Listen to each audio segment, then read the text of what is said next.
Now, we've all seen the dramatic finish to the Heavyweight World Championship, Jon Jones versus Stipe Miocic, with the dramatically killer, perfect placed, I'm out of words here, spinning back kick that Jon Jones used to finish off Stipe.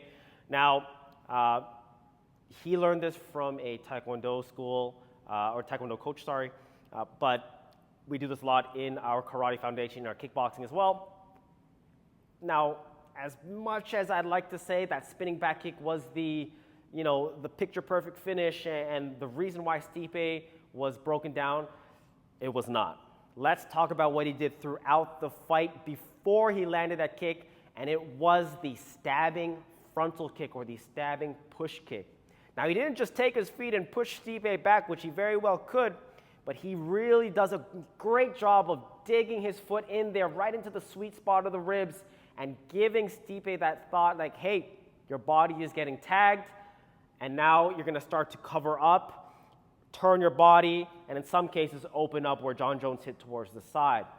So let's talk about that move here. We look at it in two different ways. Now, the first one is going to be that standard push kick, or we call it a frontal kick. But the difference of how we do this is not so much as the setup itself when we push our hips forward, but it's the usage of our foot. So they say, obviously, kicking with your toes is a bad thing.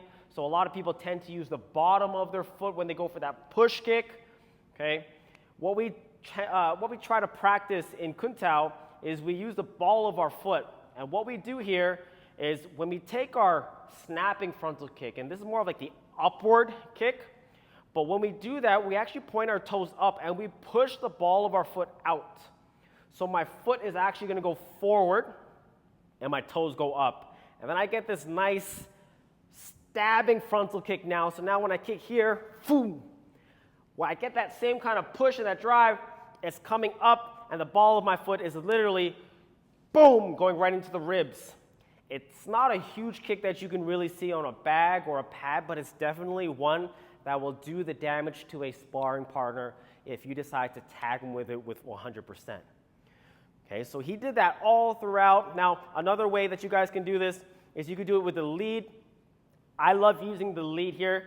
I have good balance enough that I can kind of maintain my own, and I get this foot a little bit more lighter here, and anytime my opponent comes in, I lift, I push, and again, there's the emphasis on my toe or the ball of my foot here.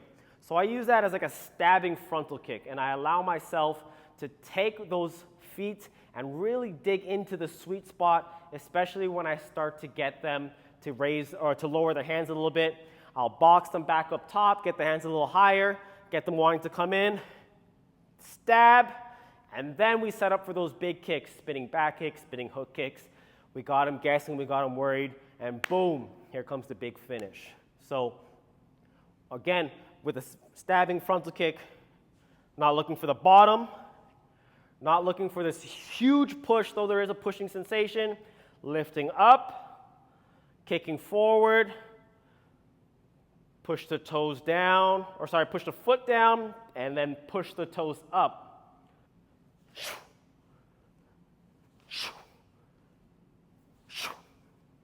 That was what I believe the secret ingredient to Jon Jones' finish.